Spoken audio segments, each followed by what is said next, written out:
la segunda parte de la Clínica de la Liberación, sobre la ley de la asignación. Ustedes saben, o la mayoría sabe, que dentro de las Escrituras está claro, pero muy claro, que Dios todo lo que estableció, lo estableció con leyes y principios. El universo tiene leyes, las leyes universales. Están las leyes naturales también. Están las leyes que conciernen al ser humano, leyes morales, leyes éticas, leyes espirituales. El mundo entero funciona con leyes. Creo que uno de los más graves problemas que hemos tenido los seres humanos, por desconocimiento, por ignorancia, negligencia, por desobediencia, por muchas razones, hemos violado las leyes. Y resulta que cuando usted viola una ley que ya está establecida, que es universal, o es natural, o es una ley de ética, moral, espiritual, aunque usted la viole en desconocimiento, usted es culpable de haberla violado. Porque el desconocimiento de la ley no le exime de la culpa. Nuestra ignorancia de la ley no va a anular el efecto que tiene una ley cuando se viola. Por eso es que a veces, aun cuando obedecemos una ley o activamos una ley que es buena, que está establecida en el universo, que está establecida por Dios, y la activamos, así como a veces quebrantamos la ley de Dios sin darnos cuenta, sin querer. O sea, no como un acto de comisión, sino de omisión. Y la violamos, sufrimos las consecuencias. Pero de igual manera, cuando nosotros practicamos una ley, o hacemos una ley, o activamos una ley, aún sin conocimiento, sino que la activamos porque la activamos, no sabemos qué fue lo que pasó. Ya me pasó una vez que hice algo, yo no sabía que eso funcionaba así. Y vi un resultado tan tremendo y dije, ¿pero qué fue lo que hice? Me puse a revisar qué fue lo que hice y descubrí que había activado una ley y que esa ley produjo un gran milagro y yo no sabía cómo eso se hacía. Fue como por coincidencia, por decirlo de una manera. Y me di cuenta, empecé a darme cuenta desde ahí en adelante que hay leyes que aunque tú no las conozcas, pero se activan, ellas funcionan. Porque toda ley activada por Dios, cuando los medios son dados, cuando los requisitos que si esa ley se cumplen, la ley se activa. Entonces les dejo ese pensamiento. El Evangelio, la palabra de Dios, nosotros como ministros debemos entender que el reino de Dios y la palabra de Dios funcionan con leyes.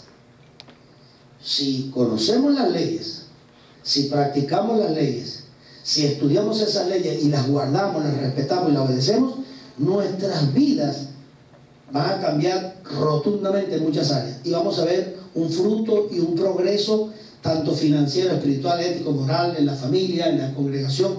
Todo va a crecer y va a florecer y vamos a ser grandemente bendecidos. Porque el Evangelio no se trata de emociones. Las emociones son buenas en el sentido que Dios nos las dio para que las disfrutáramos, no hay problema. Pero las emociones pueden atravesarse en el camino de cosas grandes que Dios nos pone a hacer y nos puede llevar hasta la desobediencia. Si no controlamos las emociones y no las hacemos manejar, se pueden convertir en un arma de doble filo para nosotros. Pero si todo lo que tenemos lo ponemos en las manos del Señor, lo cedemos al Señor, entonces Dios puede hacer grandes cosas. Entonces, pensando en eso, yo les recomiendo a todos, como ministros y como hombres y mujeres de Dios, que le presten mucha atención a que todo lo que está en la Escritura funciona con leyes. Se lo simplifico. Si yo tuviera que decirle una manera muy sencilla de qué se trata el Evangelio, yo le diría de esta manera: el Evangelio se trata de nuestro Señor Jesucristo como Salvador enviado por el Padre, quien a través de su vida, muerte y resurrección nos da vida eterna si creemos en Él. Él, Jesús, Yeshua, es quien nos imparte la vida eterna. Uno. Y dos, esa es la forma más sencilla de explicar el Evangelio. Dos, Él creó leyes y principios que nos dan acceso a sus riquezas, en todo el sentido de la palabra riqueza, no solamente dinero, dólares, euros, no, riquezas en todo el sentido pleno de la palabra riqueza. Riquezas morales, espirituales, riquezas de familia, riquezas en conocimiento, riquezas en sabiduría, riquezas en todo. Entonces Él establece leyes. Él es Yeshua, Jesús, quien da la salvación, vida eterna, y Él también estableció leyes en su reino para darnos sus riquezas. Eso es lo que es el Evangelio. Ahora, si eso tan sencillo es el Evangelio, y Él nos da vida eterna, y usted sabe que tiene vida eterna, y yo también, ¿por qué todas esas leyes que Él creó y estableció, ¿por qué no nos están funcionando? ¿Por qué no las conocemos? ¿Por qué no las sabemos? ¿Qué está pasando en nuestras iglesias? ¿Qué nos enseñan todos los domingos, todos los lunes, todos los martes, cada vez que hay un servicio o un culto, como dicen otras personas? ¿Por qué un pastor o un ministro, cuando se para acá, en la tarima, en el púlpito a ministrar, por qué no enseña al pueblo? ¿Por qué no lo instruye en los principios del reino? Yo he estado en lugares donde he ido a escuchar a alguien, o he escuchado visto por la televisión o por la radio, y da tristeza ver personas enseñando cosas que ni están en la Biblia, son sus opiniones, no enseñan nada, lo que hacen es repetir un montón de cosas que están aquí, brincan de un lado para otro, un mensaje que no tiene ningún orden homilético de ningún tipo, dicen un montón de cosas, pero a la larga no dicen nada. Eso es constante. Entonces, la responsabilidad que tenemos como ministros de esta clínica de nivelación ministerial, se llama clínica de nivelación ministerial, porque la idea es que nos nivelemos todos, nos tenemos que nivelar a la luz de la palabra, para producir y hacer lo que el Señor nos mandó a hacer. Entonces, nuestra responsabilidad en el púlpito, nuestra responsabilidad con la gente, nuestra responsabilidad en la consejería, todo lo que hacemos, debe siempre ir acompañada de conocimiento y de la verdad bíblica. Porque podemos hablar muy bonito y predicar muy bonito de la palabra, tener tremendos argumentos, pero si lo que estamos hablando no tiene fundamento escritural, no enseña principios, porque la gente no solamente quiere escuchar un mensaje bonito, lindo, a todos nos gusta y emocionante, sino que nos enseñan cómo funciona, cómo yo limpio mi mente, cómo saco la enfermedad de mi cuerpo, cómo restituyo mi hogar, cómo hago para producir dinero sin tener que estar lleno de plata y de avaricia por las platas, por el dinero, por las cosas. Porque la gente le tiene terror a las riquezas.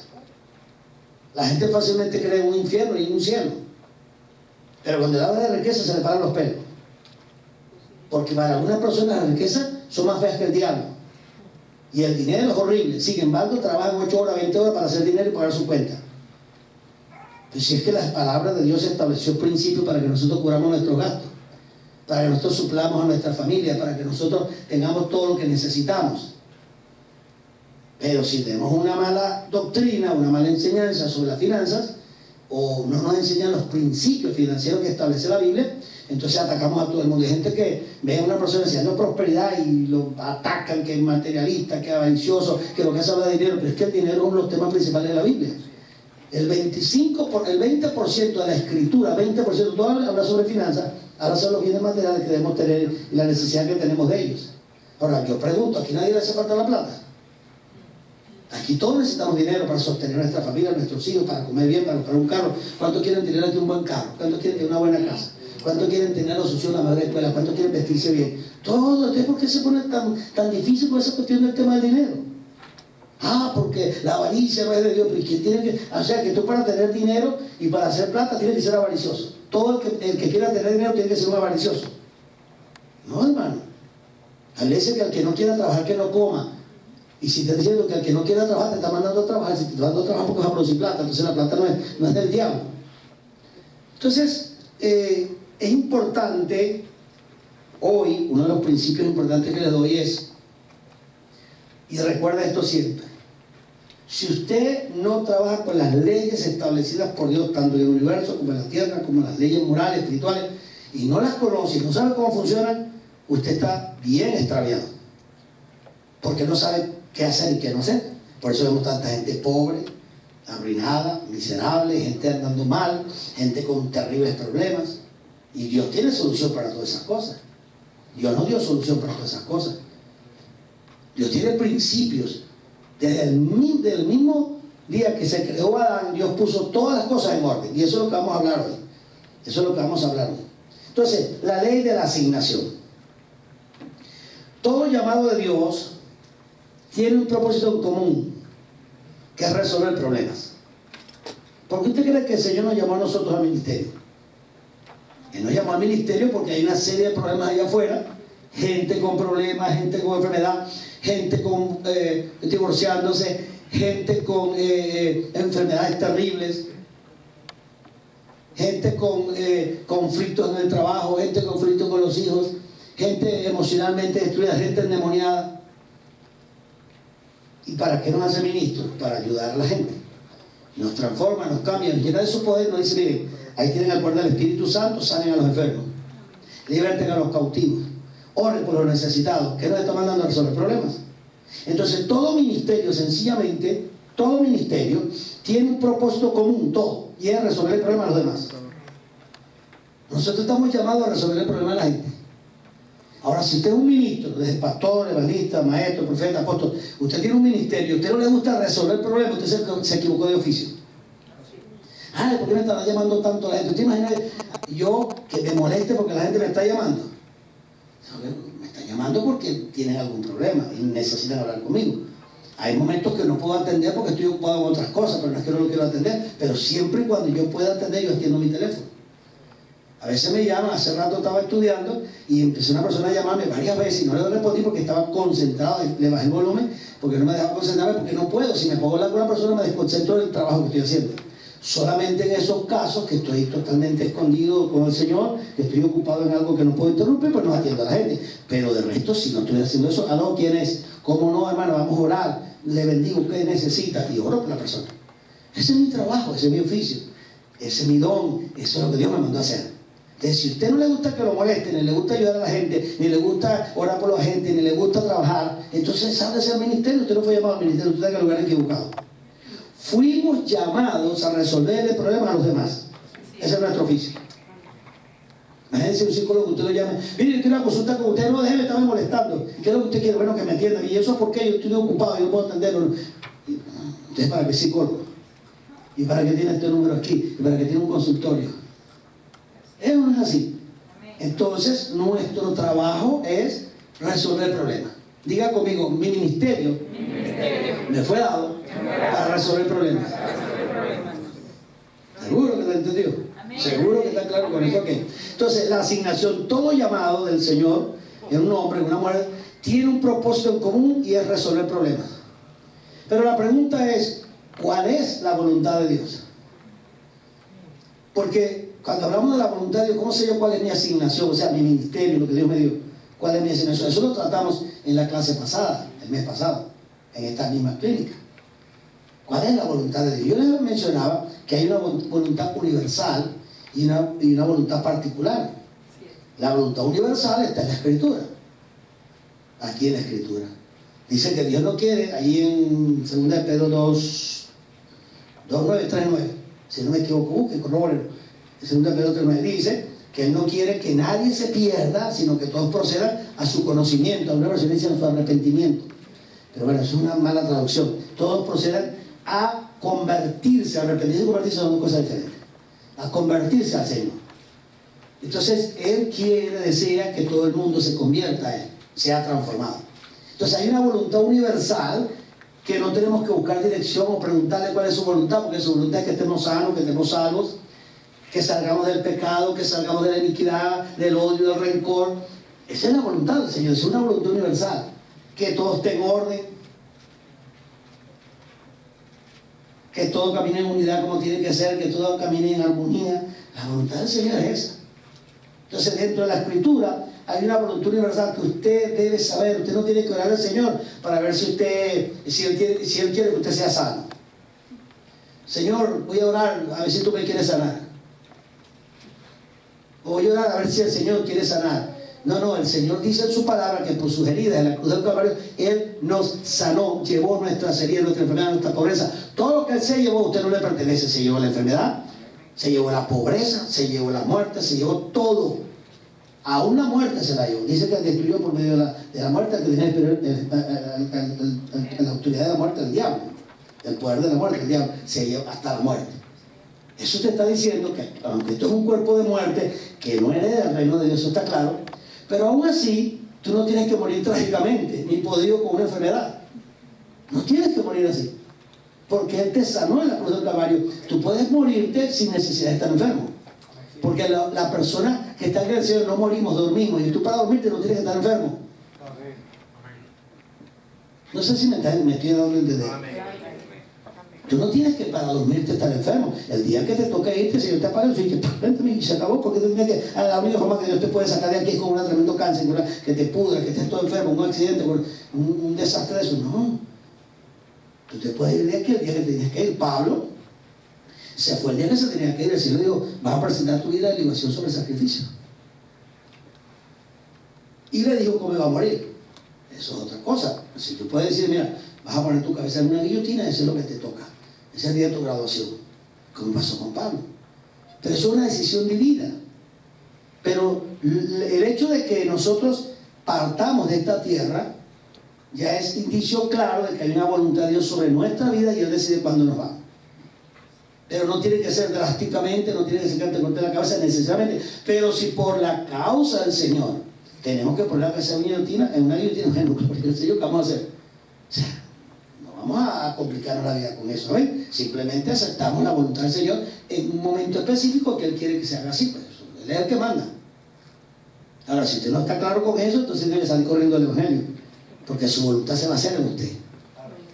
Entonces, todo llamado del Señor tiene un propósito en común, que es resolver el problema. ¿Cuál es su voluntad? Uno, una voluntad universal, que está en la Escritura. Él me sanó, su voluntad es que todo el mundo sea salvo, su voluntad es que nadie se pierda, su voluntad es que estemos en prosperidad, en bendición, nadie tiene que estar enfermo. Ahora, si por la causa del Evangelio tiene uno que pasar hambre, necesidades, gloria al Señor, yo no me complico con eso. Pero es por la causa del Señor, no por tu ignorancia, por tu desconocimiento, porque haces cosas que no tienes que estar haciendo. Entonces haces un desastre, te pasan unas cosas gravísimas, entonces esto es la voluntad del Señor, no. Muchas de las cosas que le pasan a la gente no tienen nada que ver con la voluntad del Señor, tienen que ver con su desobediencia, o tienen que ver con los ataques del diablo, o tienen que ver con la ignorancia que tiene porque le enseñaron mal la Biblia. Usted sabía, según mis criterios, según mi entendimiento, usted sabía que la mayor parte de las cosas que la gente sufre hoy en día en la iglesia, los creyentes, los hijos de Dios, la mayor parte de las cosas que la gente sufre son debido al desconocimiento que tiene de la palabra, a la ignorancia de la palabra, a que aprendieron más religión y normas y tradiciones que la misma Escritura. Mucha gente están pasando por situaciones gravísimas que ni les toca, ni es de Dios, ni tienen por qué estar así, porque la palabra no enseña eso, pero su ignorancia de la verdad bíblica los lleva a estar atados y oprimidos, y el diablo los tiene como un escaparate de él. Y ahí es donde tú tienes que conocer la voluntad de Dios. Porque tú no puedes aceptar nada que te esté matando, haciendo sufrir y produciéndote desastres en tu familia, simplemente porque crees que esa es la voluntad de Dios. Tienes que averiguar bien cuál es la voluntad del Señor. Entonces la voluntad del Señor está clara, la universal está clara en la Biblia, que seamos salvos, que estemos sanos, que estemos prosperados en todo, que seamos bendecidos, que le sirvamos a Él con gozo, con alegría, que ayudemos a la gente, que bendigamos al prójimo, que hagamos nuestro trabajo. Y si tenemos que padecer por su causa, que a veces hay que padecer, también se le damos para adelante, no hay problema, porque el Señor nos sacará al otro lado. Yo no me preocupo porque tengo una tribulación por causa del Evangelio, no me preocupo. Si es porque estoy cumpliendo la misión del Señor, el ministerio que tengo, y tengo un problema gravísimo, pero es por causa del reino. Yo digo como dijo, sería Tertuliano, si no me falla la memoria.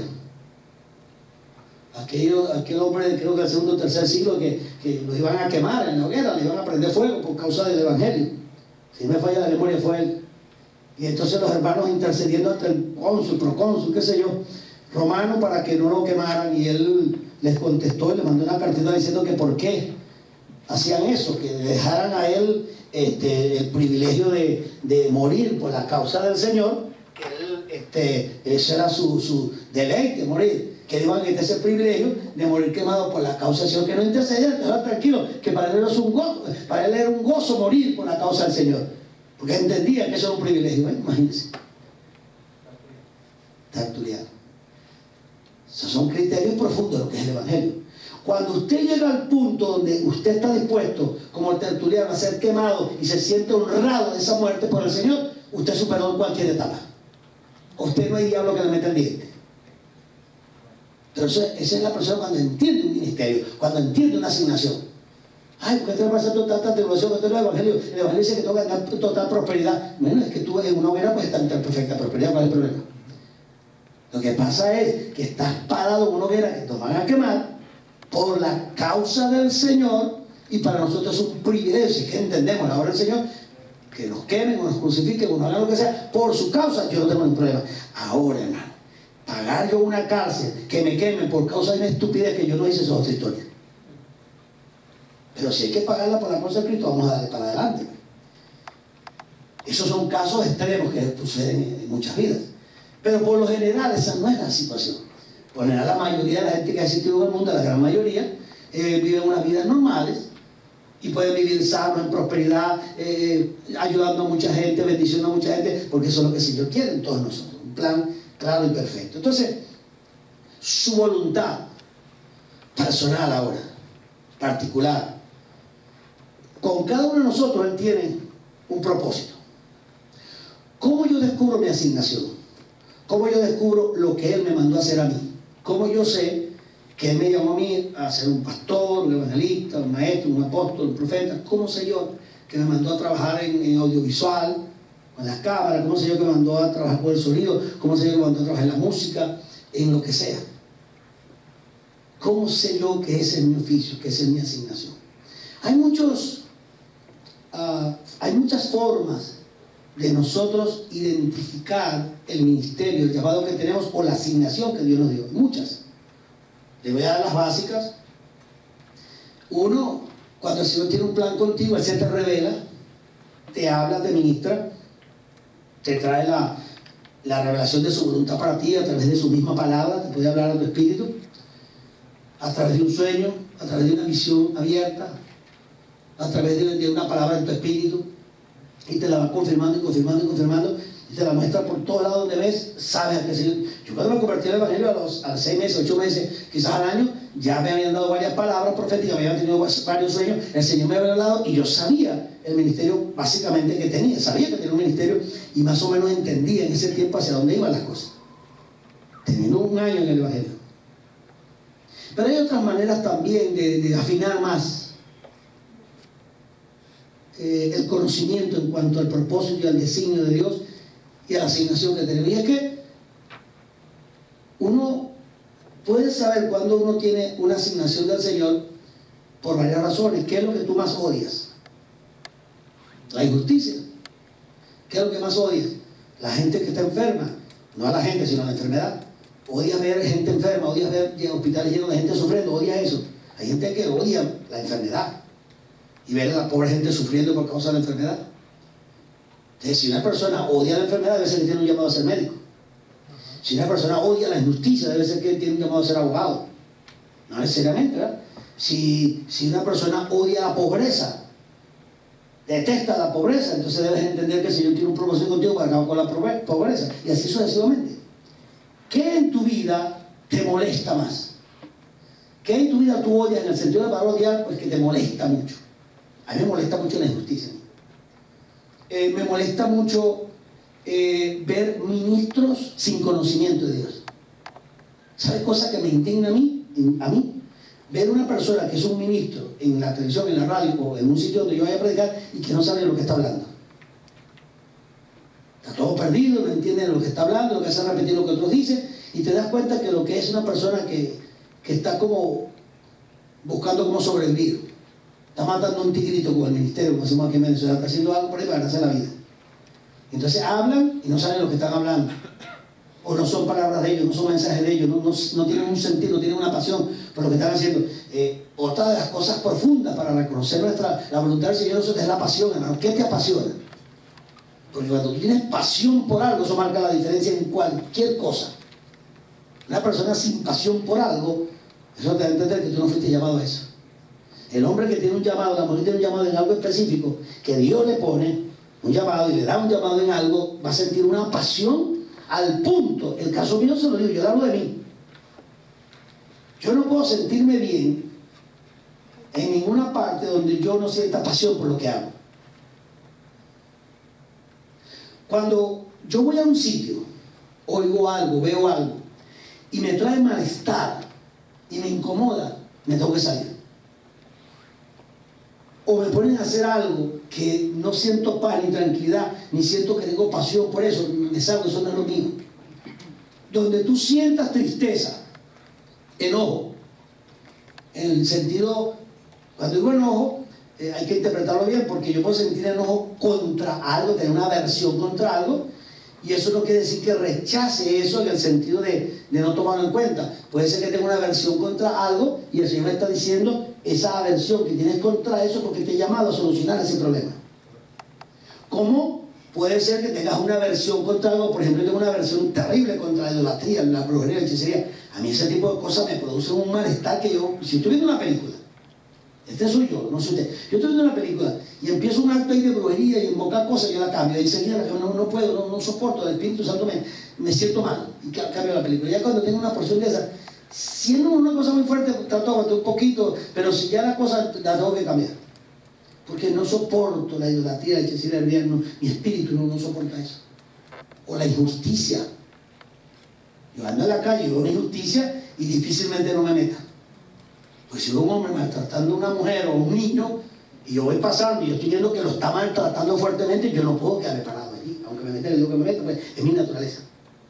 O un tipo que le esté pegando a una mujer un poco de golpes en la calle, tendrá que pegarme también, no puedo permitir eso. Ese es mi carácter. Entonces, eso indica, a medida que uno va viendo eso, de las cosas que uno le molestan, indica que hay algo que Dios quiere hacer con uno ahí. Hay un llamado que tengo hacia corregir esas cosas. Cada quien tiene sus áreas que ama y las áreas que odia. Un músico ama la música, no la odia. Ama los instrumentos, ama el sonido, los cánticos, porque esa es su área fuerte. Entonces, si a ti te gusta mucho la música y te gusta estudiar y aprendiste instrumentos y disfrutas eso mucho y todo el tiempo estás pendiente de eso, entonces quiere decir que Dios algo tiene contigo en ese campo, muy casi seguro de que eso va por ahí. Entonces es muy importante, aparte de que el Espíritu nos hable, nos confirme por su palabra, la paz que nos da el gozo, revelaciones, sueños, hay muchas maneras de no descubrir su asignación. Y a medida que vayamos viendo, lo vamos a ir observando. Por ejemplo, el dolor es una señal de que algo no está bien, que algo no está en orden. Cuando usted siente dolor en algo, en el cuerpo, en algo, empieza un dolor muy fuerte, usted enseguida busca a un hospital, a un médico. Y le dice, oye, doctor, necesito que me revise, tengo un fuerte dolor aquí, acá, por acá, un dolor terrible, necesito que me examine.